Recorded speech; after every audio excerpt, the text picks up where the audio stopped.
Okay, great job, folks. Great job, great job. Okay, that was just a little bit to kind of juggle our memory a little bit to refresh us a little bit. So that is awesome. That is awesome. Okay, so today we'll jump on a topic that I think is equally very important. And for most of us, you might have heard of, okay, we've talked about cybersecurity. We started with foundation of cybersecurity. We went into what are the basic key things in cyber. And I mentioned specifically that, look, a lot of us are part of IT already. The only difference is that we are just going to scale it into enterprise or big organization. That's really what it is, really.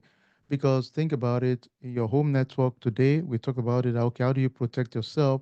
A lot of you told me multi-factor authentication, creating guest ID, having, changing your password to be complex, segmenting your network, having backup. So you guys already told me what you would do in your own local situation. I also asked you, what are some example of preventive control, detective control, corrective control? We said a door prevents an intruder from coming to your house. Um, then we have the camera to detect if there's an intruder. Then we said insurance can potentially correct, right? It will give us recourse back after there's an incident. Then we went further to say, okay, outside of that, we said, okay, we will hear things like the cloud. We said different types of cloud out there, hybrid, private, public cloud. Then we went further again to talk about network being connectivity of multiple devices. And we said, gone are the days where we are looking for some huge drive to exfiltrate or steal data. Now we are talking of tiny flash drive that can actually take terabytes of data out. So this is a big risk right now. So we went further to say, okay, at the end of the day, cyber is about confidentiality, integrity, and availability, then non-repudiation. We said, let's do a quick quiz just to kind of refresh us real quick. If you don't mind, just type chat real quick. So if I ask you in those four key areas, confidentiality, integrity, availability, and non-repudiation, which of them ensures that no one can deny they were the ones that access a file? Which of them applies? Go ahead and type. All right, non-repudiation. Okay. What about if I am working on a file? Which of them ensures that if there was a change in the data point, that we can know if there's a change in data integrity? All right, I agree with that. What about if I am protecting, information that are proprietary to us or that are important to the organization? Confidentiality. What about if I am, in the support business and I want to make sure there's no downtime at any point in time, at any in our business? Okay. So those are the core areas in cyber. And I'll tell you this, it doesn't matter where you are. If you have that conversation and you tell people that, hey, I want to ensure the confidentiality, the integrity, the availability, and non-reputation of our data, people know that you get it because that's the foundation of everything we're doing anyway. Then we went further to say, okay, at the end of the day, we also have to think about some basic key foundation in any environment. We said, okay, let's go back home. I'll keep going back home. Then we'll talk about our core use case. Home is going to be that your home network, wherever you're calling in from. For all of us, don't overcomplicate it. Really, it's not complicated. Let's go home. Wherever you are at home, we all have access to internet. We are saying let's protect it. We're going to keep that. The enterprise we're going to use is the story of a hospital system that just installed CT scan, MRI, X-ray machine, and robotic within the hospital. That's going to be our enterprise case we'll keep using. The local case will be our home network. That's it. We'll stick to that. That's going to be our guide in this program because it's the same thing that applies to any industry. It doesn't matter whether it's financial, healthcare, insurance, telecom, it doesn't matter. It's the same thing. So we'll stick to our own use case because it makes it crystal clear in our mind. And I can apply it to any industry. It doesn't really matter, really. So let's go back to our home again. At the home level, we said we need to think about how do we manage our assets. I know you're thinking, okay, well, I'm at home. What asset do I have? I just have my laptop. Okay, pause. You connect the home ring to the internet. You connect your garage to the internet. You connect your fridge to the internet. You connect your TV to the internet. You connect your mobile phone, your iPad, kid's phone.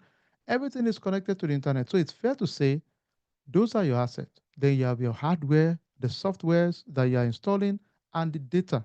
Those are your core assets in your home environment right now, right? So they are critical because at the end of the day, God forbid if there's a burglar that comes to your home and take your laptop, the first thing the police will ask is, "Sir, ma'am, what was stolen?" Imagine you and I coming and saying, "Well, we have no idea, but we think something was stolen." Then that will make us really, it will be awkward because the cop will not be able to really figure it out that, okay, all right, no problem. You're probably stressed out of the fact that you were just robbed. So relax. When you've come back from the concussion on your brain, come back and tell us what was stolen, right? Because if not, they can't do anything really. The same thing for organization, believe it or not. And I'll tell you, a lot of companies struggle with this. A lot. And you can see why. Even I, right? Sometimes you realize that, wait a minute, two I have two devices on my network that I'm not even aware is still connected. An old phone you kind of trashed out there. It's in your house, but it's somewhere, but it's connected to the network. Oh, an old printer that is in your kid's room. Oh, it's still connected. Some guests that still had access to your phone, to your network, it's still connected, right? So you have a lot of things that you'll be surprised. So can you imagine organizations that are 500, 1,000, 3,000, 10,000, 50,000? It's a lot to track the devices in the environment. It's a lot. I mean, if we cannot even track all the devices in your home, so you can imagine, yeah, somebody has 250K, some company has 250, maybe the likes of Walmart, Global, Exxon, all those big companies, they might have 200 plus employees all over the world. That's a lot. So you can imagine, for God's sake. And most of them would have to even I believe every 5 years they change their laptop. Okay, JP Morgan. So you can imagine it's a lot. So you can see why it's hard. So it means, we said earlier on, remember, a small flash drive like this can be used to steal data. Now I have 250,000 devices to worry about. Can you imagine? Can you just comprehend that? Even my factory workers will still log on to the network to check their payroll and benefits somehow. So maybe they're checking it on their phone. However, they are checking it, they are still checking. So it means we have to still factor in how they access data too, right? At the end of the day. Then we went further to say, okay, we figured our asset out. It means those assets, they would have owners who owns the asset.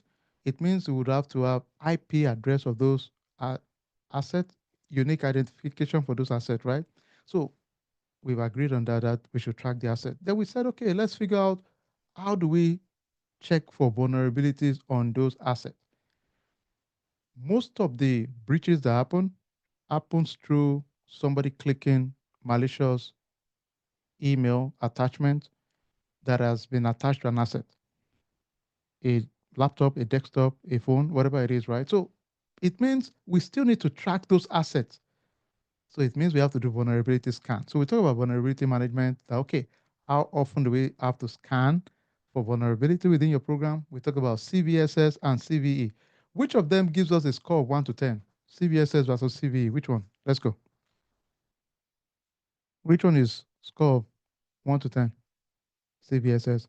And don't overthink it. It's just, a scoring system. 1 is bad. 10 is 1 to 10. Yeah, 10 is 1 is bad, 10 is high.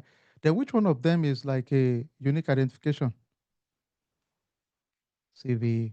All right. So it will have a numbering to show, okay, this is the unique identification for that vulnerability. So if you have a malware, a virus that has been identified, it will attach a unique number to it so that anyone can go track it all over the world. That's really what it is. Okay. So don't stress it. Okay. Then we went further to say, okay, at the end of all this big talk, we also have to think of identity access management. And let's talk real quick. If I talk about access management, what comes to your mind? Let's quickly type IAM, identity access management. What comes to your mind, real quick? If we talk about IAM, access, yes. What are we thinking again? Access control, yes. Access, managing accessibility, roles. I love that. Deprovisioning and provisioning roles, MFA, multi-factor authentication. Thank you, Aris. Okay, authentication, that's a big one. SSO, single sign-on. Thank you, Ifeoma. Permissions, yes. Shamshidin, that's a big one also.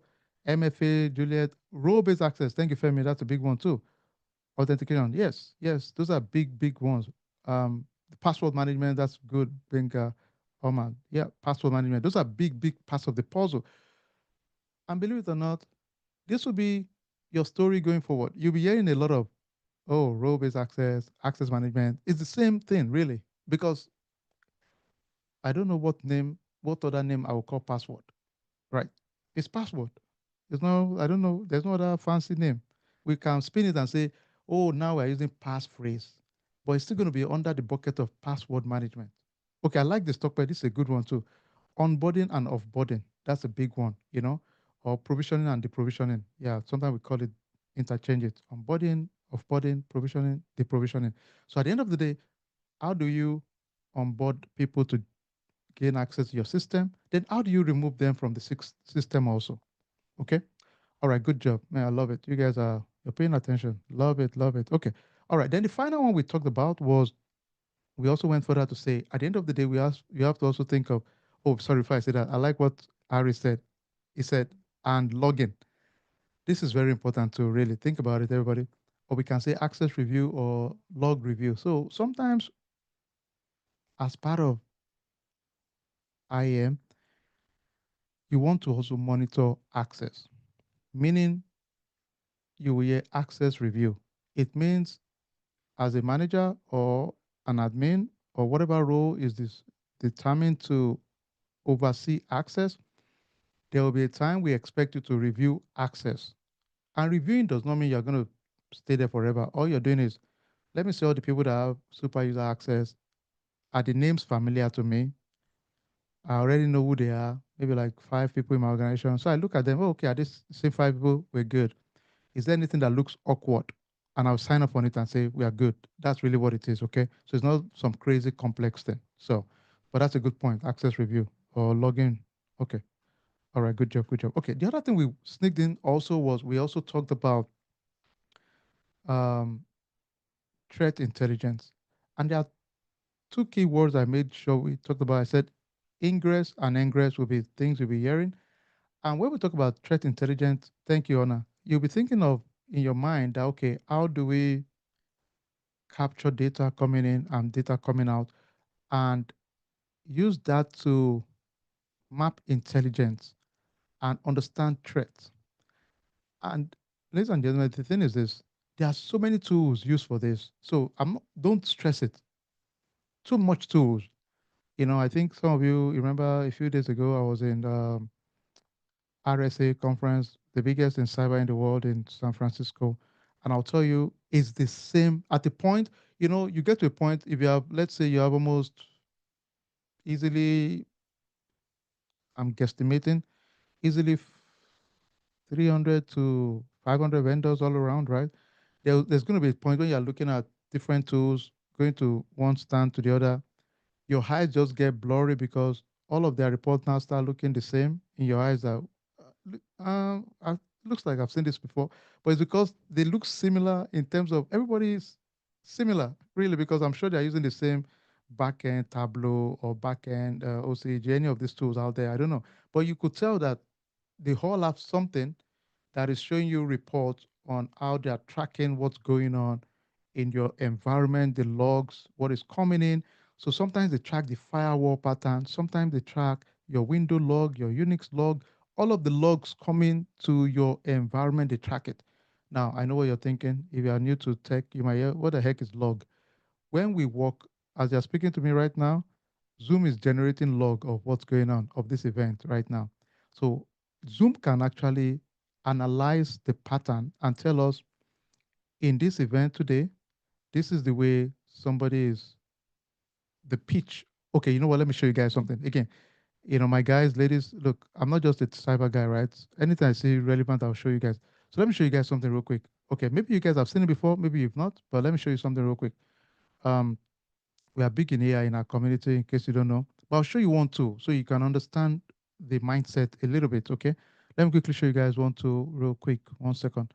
For those of us that have been part of our cyber AI community, you might have seen me use this, but it's an awesome tool. So I love to use it a lot. But let me show you guys something real quick, and hopefully you would appreciate my thinking along this line. It's a tool for measuring facial expression, for example. Let me see. Okay, this is, let's see if it works. Yes, that webcam. Oh, I see.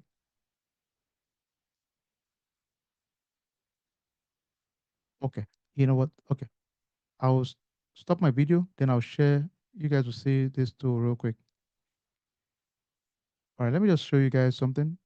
And the reason I'm showing you is to make you understand everything we do is captured in logs, you know, logs, right? So this is the tool. If you guys can see my screen, let me see. Can you see my screen? Okay. Can you guys see? Give me a thumbs up if you can see my screen.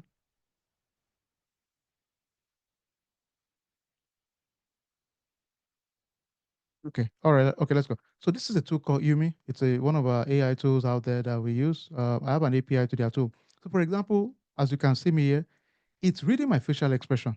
If you guys can see, oh, this guy's calm, is bored, I can show he's interested. Imagine if I'm speaking to you in a meeting and I'm trying to strike a deal. I can immediately know that, oh, this guy is not feeling it. Okay, I need to bring someone else in to come and talk to this client. Oh, I'm in Department of Defense and I'm talking about a specific client and I'm reading their facial expression and it's showing me how they are talking. But guess what, ladies and gentlemen? Every one of this is captured at the back end as logs. So log file, and it's analyzing those logs. So the way I'm speaking, my facial expression captured is showing everything in log, and it's giving me, it's analyzing it. Okay. So anything we do, always remember logs, logs. Can we all type that word logs real quick, everybody? And let me tell you how crazy this is. I can upload all of our conversation here after this Zoom call. If I allowed everybody to be talking, I can upload everybody's conversation and it would create a persona for everybody's voice and analyze how you are feeling about the meeting. So I can extract that to make decision. It's creepy, but that's the reality of what's going on right now in the world, right? Let me pause that stuff. Let me end it. But yeah, but that's the reality of what our world is really right now. So many changes out there that you're surprised. There are.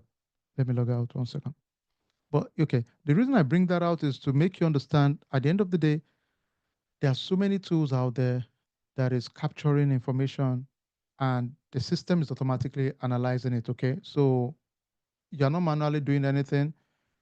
There are tools that their job is to analyze and give you pattern. The other thing is that now we have external tools. We have the Homeland Security, we have the Critical Infrastructure Security Agency, we have the news outlet, we have our peer group, we have our conferences. So people are gathering intelligence that we are aggregating in our community with our tools. We have SIM tools, we have vulnerability management tools, we have antivirus tools. All of these are capturing intelligence. That's the bottom line, okay?